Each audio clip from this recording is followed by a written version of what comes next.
تاجیکستان وطنم راحتی صد چمنم گربه جان زی تنم من زی تو دل نکنم.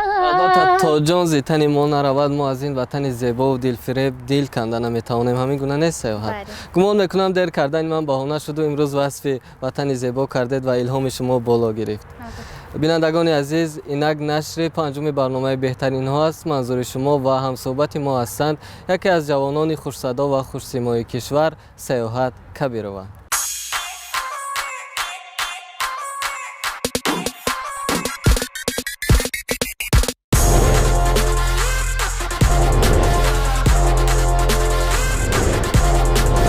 ادامه برنامه بهترین ها است دوستان عزیز و بار دیگر یادآور میشم که همصحبت ما هستند سیاحت نخست دانستن میخواستم که آیا در اویله یگان نفر صنعتکار هست که شما این جاده رو پیش گرفتید؟ البته در اویله ما یعنی پدر و مادرم صنعتکار که هستند. خب این جاده رو انتخاب کردم. مادرم سراینده هستند در انسامبل گنجینه در فیلارمونی دولتی جمهوری تاجیکستان به نام یک شریف جوراف کار و فعالیت میکنند. پدرم نیز همچنین در فیلارمونی دولتی جمهوری تاجیکستان به حیث بالینمستر رقص کار و فعالیت میکنند. چون پدر استاد رقص هستند و مادر سراینده، البته که اویله صنعتکار است و این کسب میراثی مانده است، ولی عجیب که چرا شما محض سرایندگی رو انتخاب نمودید و یعنی رقص رو نه؟ خب راستی از خردی من سرود نمیخواندم. اول رقص میکردم در مکتب میونه، یعنی در چی چورابینی هایی که در آنجا میگذشت من در آنجا رقص میکردم ولی سرودخوانی نمیکردم. و روزی شد که من در خانه خود به خود سرود سرایده ایستاده بودم که پدرم با من مرا دیدند و گفتن که یگان سرود زمزمه کن یک بار من گوش کنم. بعد من سرودم را خوانده بودم. خب استعدادی من با پدرم یعنی پسند آمد. گفتن که نه تنها رقص میتوانی، خب سرود خوانی را هم میتوانی.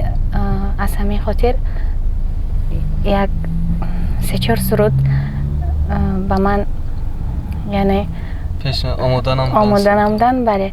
بعد من آنها رو ثبت نمودم. نخستین بار در تالاری فیلارمونی دولتی جمهوری تاجیکستان یعنی به نام اکا شریف جوراف، در آنجا مادرم در سال 2017 کنسرت خود را برپا نموده بودند و در آنجا یک 3-4 سرود در بین کنسرت مادر شما سرودهای خود را سراییدید و یعنی در نخستین برآمدها شما الکی در صحنه‌های بزرگ صنعت برآمد کردید. همون نخستین سرودی که در صحنه سراییدید، نخستین سرودی که شما رو توانست معرفی کرده باشد کدام سرود بود؟ خب سرود در وصف وطن بود، شعر گردیف آهنگ سبحان و در همان تالاری فیلارمونی آن را پیشکشی بینندگان کرده بودم. این لحظه میتوانید که به طور مستقیم برای بینندگان عزیز تلویزیون دوشنبه 4 مصرع از همان نخستین سرود خود سراییده باشید؟ البته. محزن نوری شبها فروغ میری قلبها کنون دوای دردها تنها تو هستی ای وطن تنها تو هستی ای وطن مخمل دامنی چمن شبه شمس و ماه من سجود بر جسم و جان من تنها تو هستی ای وطن تنها تو هستی ای وطن. تشکر زیاد. واقعا هم در سرودها در آلبوم هر یک سراینده سرآغاز سرودهای وطن مادر جای دارد و این لحظه دانستن میخواستیم که تا کنون چند سرود خود را آماده نمودید؟ خب من زیاده از 10 سرود زیادتر یعنی تیار نمودم. بیشتر سرایندگان کشور برای ثبت کلیپ های خود میخواهند که سفر به خارجه کرده باشند، در منظره ها و در گوشه های دیگر دیگر گوشه‌های زیبای خارج کشور کلیپ‌های خود را ثبت کنند و به نوار گیرند. آیا سیاحت نیز همین خواهش را دارد یا اینکه می‌خواهد در تاجیکستان عزیز کلیپ‌های خود را ثبت کرده باشد؟ خب ما شکرانه از تاجیکستانی صاحب استقلال خودمون میکنیم، چون که اینقدر آباد و زیبا هستند. هر یک باغ‌های خوب یعنی کشاده شده ایستادند.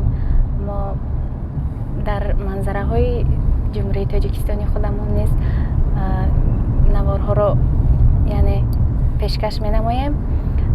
خب و می توانیم که بهترین کلیپ ها رو در همین منظره های دلفریب کشور پیشکش مختصانتون کرده باشد. چون صحبت ما گرم و صمیمی است، میخواهم که اگر راضی باشید ادامه صحبت رو باز در دیگر جای شهر ادامه داده باشید. البته، چرا نه. پس بینندگان عزیز، اینک یک سرود زیبا و گوشنواز سیاحت را گوش نموده بعداً صحبت خود را و برنامه خود را ادامه میدهیم.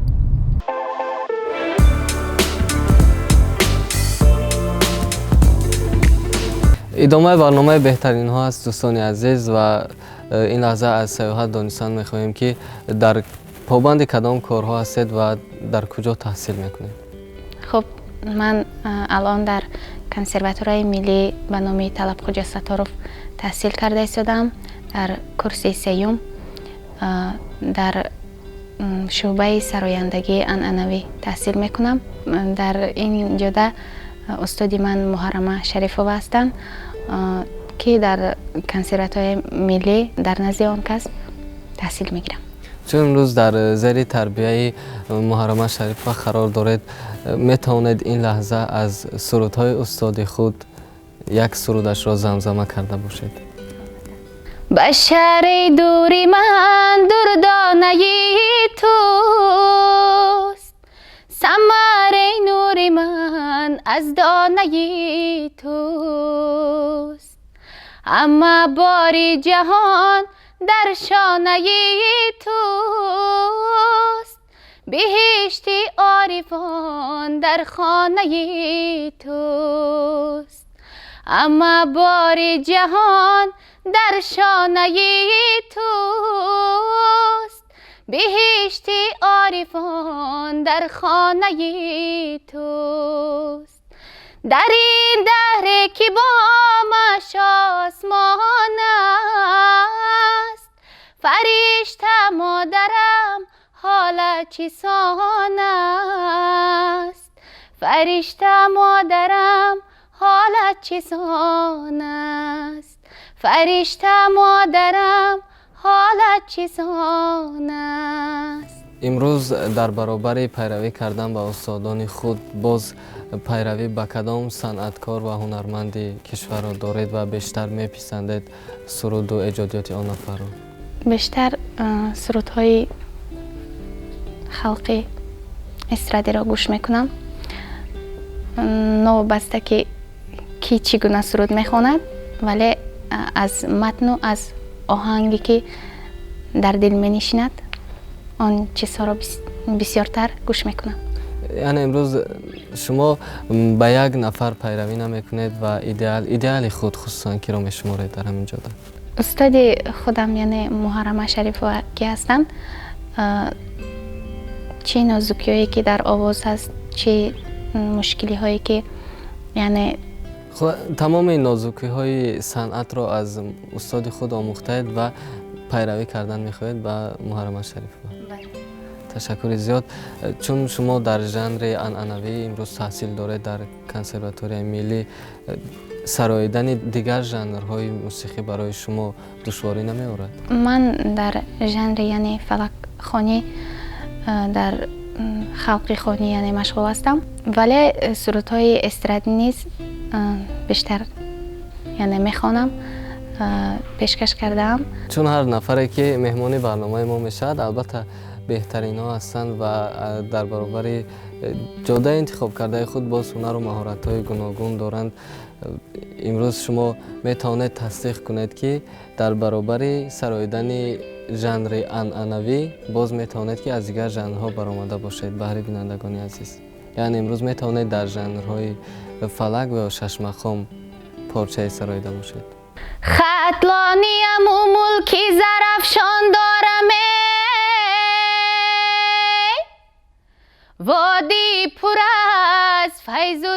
افشان دارم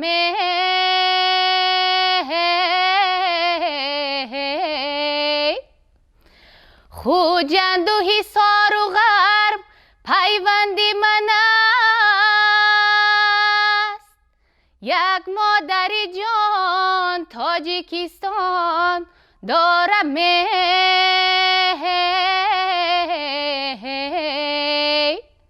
یک مادری جان تاجیکستان دارم.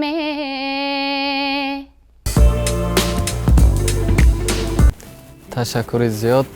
گمان میکنم که البته بحر ما و بحر بینندگان سرایدن شما پسند آمد چون توانستید ژانر فلک را با تمام استعداد و مهارت اجرا کرده باشید و امروز به همگان معلوم است که ژانر نوی موسیقی که بعداً پیدا گردید چون از کشورهای اروپا وارد تاجیکستان هم گردید. ما نیز از یعنی همقدم زمانه هستیم و امروز جوانان زیاد با گوش کردن سرودهای رپی مایل دارند.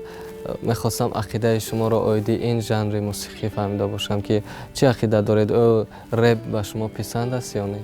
سراییدن رپ یعنی نه تنها در تاجیکستان بلکه در دیگر دولت ها نیز وجود دارد و من گوش نمیکنم، سرودهای رپی را گوش نمیکنم راستی، ولی مخلصانی خود را دارد فکر میکنم. به شما پسند است یا نه؟ نه اونقدر. یعنی اگر نفر از رپ سرایان مشهور کشور امروز به شما پیشنهاد کند که در یک جایگی دویت خوانده باشید راضی میشوید یا نه؟ راستی این فکر را نکردم ولی در آینده نمیدونم، فکر میکنم که نمیخوانم. شما بیشتر برای ایجاد یک سرود و تهیه و بست و بند یک سرود و برای سرودهای خود را آماده کردن با کدام شاعران و آهنگسازان همکاری دارید؟ من در این جده یعنی با استاد نیهانی، با حدیثه قربان و من یعنی شعرهای آن کس را بیشتر استفاده میبرم و از آهنگسازان آهنگهای فرهاد زکیرف، آهنگهای برهانوف منوچهر که آن کس استادمان هستند بیشتر استفاده میبرم. امروز در برابر سراییدن سرودهای تاجیکی ما نیز دیدیم که شما با سرودهای خارجی نیز میسرایید، خصوصا یک ویدیو کلیپ دارید که سرودهای هندی را سراییدید. این یعنی دانستن میخواهیم که چرا محض شما با سراییدن سرود هندی مشغول شده؟ چه حکمتی دارد این؟ فیلم های هندوی را بیشتر تماشا میکنم و کشش های آواز های آنها یعنی ناله های هندوگی به من بیشتر پسند است و گمان میکنم با صدای شما نیز موافقت میکند سرودهای هندی. این لحظه میتواند که یک سرود هندی را برای بینندگان سراییده باشید.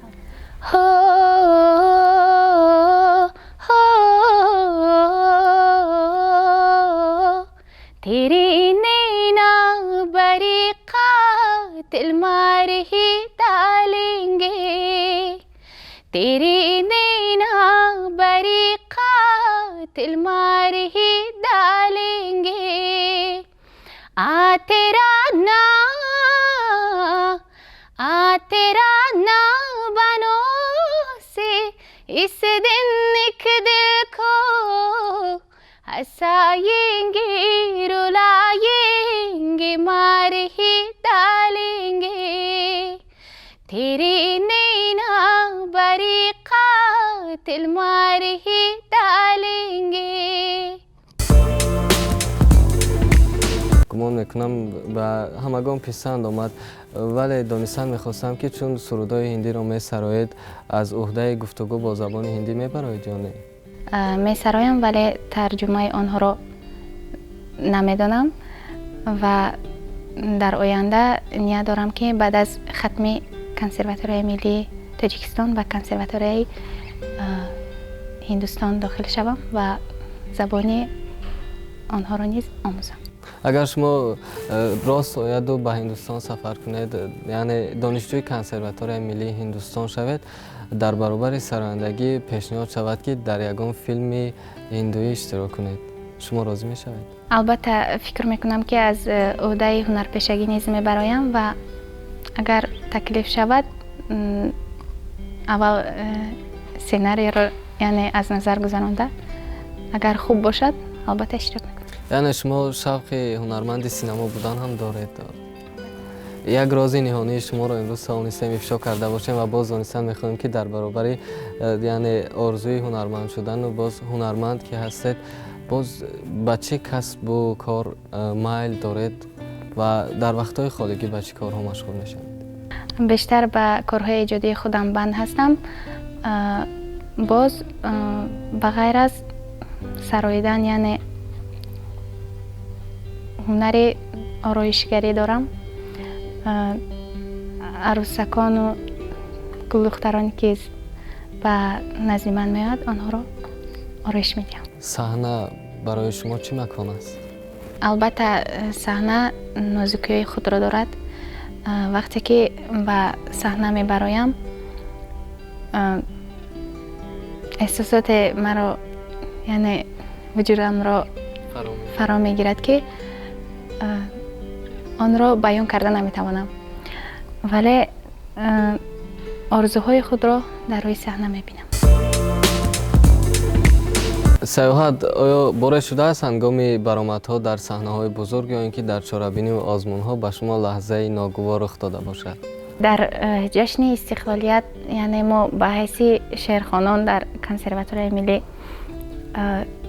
در آنجا باید بله اشتراک میکردیم و من به جای شعر خودم شعر همکورسم رو اول یک مصرعش رو یعنی گفتم و بله خودم رو گم کردم، دیگرش در یادم نبود. بعد خیلی هیجان زده شدم، مردمی آنجا قرصک زدن. بعد یعنی همین حادثه بله. میخواستم این لحظه از دوران جوانی، از عشق و محبت ها و از خروش جوانی قصه میکرده.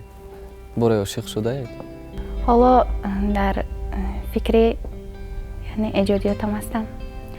در عشق و محبت رو در پدر و مادرم میبینم، در دوستداری وطنی زمان. ولی امروز باز جوانان زیادی هستند که آنها دل داده یکدیگر هستند، همیشه در آوان جوانی از عشق و محبت و صمیمیت ها قصه میکنند، میسوزند، میسازند، میبازند در عشق. میخواستم این لحظه برای همان جوان ها یک زمزمه عشق کرده باشید، همچون یک جوان. باز پیدا شدی و خونی مرا رخت ز غم، باز پیدا شدی و بسینه مانده یلم، زخم های که ز تو بود به دلم کوه نشدن، زخمی دیگر زدی و دادی مرا دست ز تن، تو کنون پیدایی با منی اینجایی، مرا آزاد کردی از غمی تنهایی، از غمی تنهایی. سیاحت زیبایی زندگی رو در چی میبینید شما؟ زیبایی زندگی رو در سلامتی پدر و مادرم، دوستانم، استادانم، در تنجی و امانی. از میان همان سرودهایی که تا کنون آماده کرده اید بیشتر کدامشان به شما پسند است؟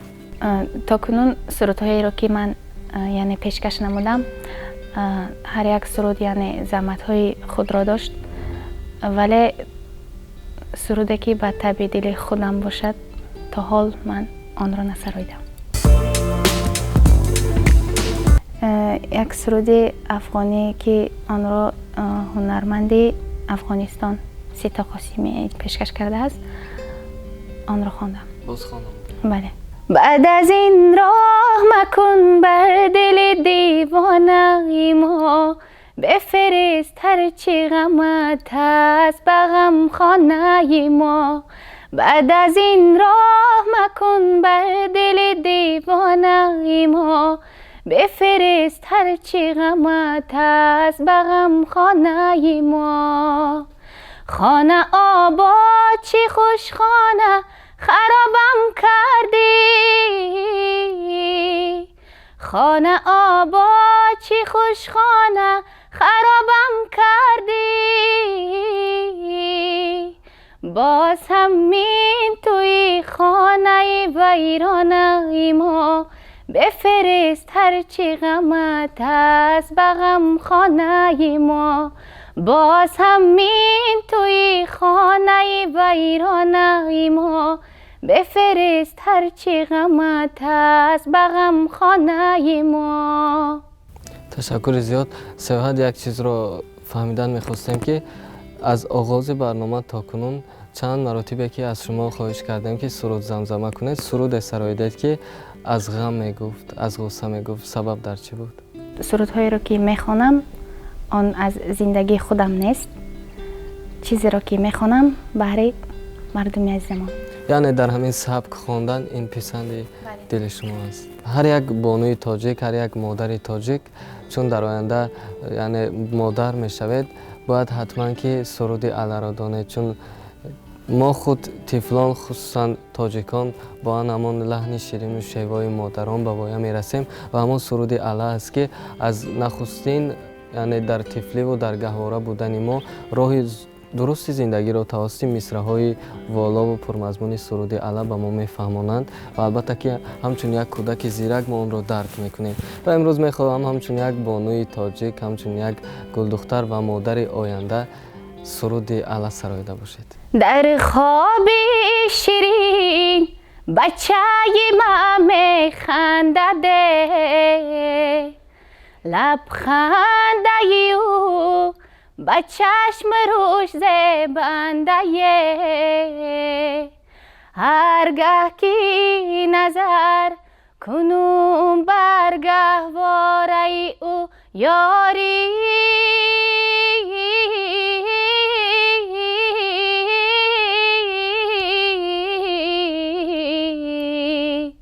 خوش روگی گهواره با او ارزنده حالت میگم بچه‌مو حالت میگم بالمو حالت میگم دختر جونم علیا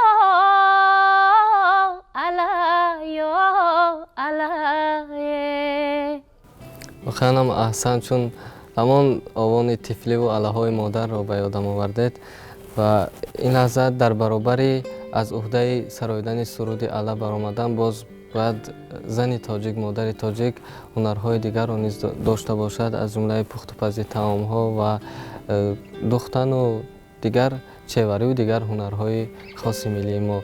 سیاحت امروز کدام هنرها را دارد باز؟ هم از عهده دوزندگی یعنی میبرایم، کرته هم میدوزم و خوراک های ملی را نیز تیار میکنم در خانه. امروز سرایندگان تاجیک برای یک کلیپ را به نوار گرفتن زحمت های زیادی را پس سر میکنند. برای شما آیا به ترتیب آوردن و روی نوار آوردن کلیپ دشواری نمی آورد؟ اولین کلیپی که من پیشکش بینندگان نمودم این کلیپ این در شهر بختر در کوههای سربند یعنی به نوار گرفته شدند و هر یک سرود و هر یک آهنگ و هر یک کلیپ یعنی زحمت های زیاد رو طلب میکنند. چرا محض شما انتخاب نمودید شهر بختر و کوههای سربند را؟ مضمون و محتوای کلیپ در چی بود؟ بله، مضمون کلیپ یعنی برای غمگین بودن بود و تنهایی در کوه که هیچ کس نیست و یعنی شما موافق دیدید همون کوههای سربند رو به همون کلیپ ترانه خود؟ چون شما در آغاز صحبت گفتید که مادرتان صنعتکار هست، هنرمند هست و پیروی به کسب مادر نمودید، شاید امروز عجیب است برای بینندگان و دانستن میخواهند که کی بود مادر سیاحت و امروز در کجا فعالیت میکند و شاید باز از ایجادیات مادر بهره بینندگان ترنم میکنید و باز یاد مادر و بحری مخلصانشان دوباره زنده میسازید این لحظه؟ مادرم که صنعتکار هستند، آن کس شریف اما خالوه هستند. در فیلارمونیای جمهوری تاجیکستان به نام یک شریف جورایف کار و فعالیت میکنند و حیث آوازخوان در انسامبل گنجینه. امروز میتوانید از سرودهای مادر بحری مخلصان مادرتان زمزمه کرده باشید؟ البته یک سرود مادرم را بحری مخلصان خود و مخلصان مادرم پیشکش میدم.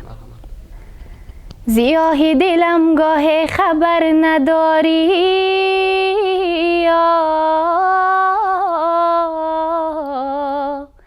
نظر به حالی دل ما نداری.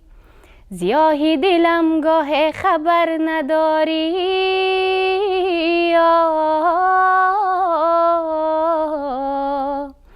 نظر به حالی دل ما نداری. در زندگیم ستارت خواندمه، در پشت لبت نشانم ماندمه.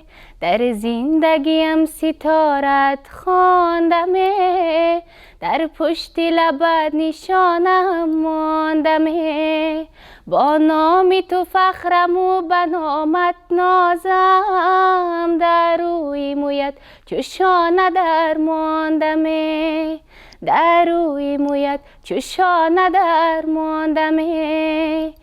ما این لحظه صحبت نمودیم اطراف جوانی ها، جوش و خروش جوانی طفلی، از ایجادیات مادر آگاه گردیدیم، از ایجادیات خود شما از زندگی و از فعالیت. شاید چیزی را ما از شما پرسان نشدیم، شاید چیزی گفتنی بوده دو ما امروز نتوانستیم که همان را پرسیده باشیم و میخواهید که بحری ما و بحری مخلصان خود گفته باشید. این لحظه میخواهم همین را گفته باشم که زحمت و تلاشی که تا این مرتبه من آمدم، این با دستگیری، با کمک، با تلاش‌های زیادی شخصی عزیز یعنی پدرم بودن که من تا این درجه آمده رسیدم. یعنی امروز زحمت و تلاش و دستگیری های بی‌پایانی پدر بود که توانست سیاحت امروز، یعنی سیاحت آینه نیلگون خاندان دیگرها گردیده باشد و مخلصان بیشماری خود را داشته باشد. تشکر زیاد. در آینده چی نقشه ها دارید؟ آیا میخواهید که جاده صنعت را در خود مستحکم تر کرده باشید و اینکه باز یگان پیشه دیگر را انتخاب کردنی هستید؟ البته هر یک انسان، هر یک هنرمند، هر یک صنعتکار رویه کار خود را دارد و من البته میخواهم که سرودهای نو به نو، کلیپ‌های نو به نو خود را یعنی پیشکش نمایم. حالا از پی ایجادیات خود هستم. بینندگان عزیز، بار دیگر یادآور میشم که در برنامه بهترین ها هم صحبت ما بودند سرآینده خوش‌آواز و جوان، دانشجوی بخش سوم کنسرواتوری ملی تاجیکستان سیاحت کبیرова و این لحظه سیاحت میخواهم که برنامه خود را با یک سرودی زیبا و دلنشین خاتمه بخشیده باشیم. عشق آمد بر در من، داد و غوغا کرد و رفت. یار آمد خاطر من را پریشان کرد و رفت. آمدم گریان بر روی این زمین شاد و غم. بخت چون باد گذشت و لال و حیران کرد و رفت. آمدم گریان بر روی این زمین شاد و غم. بخت چون باد گذشت و لال و حیران کرد و رفت.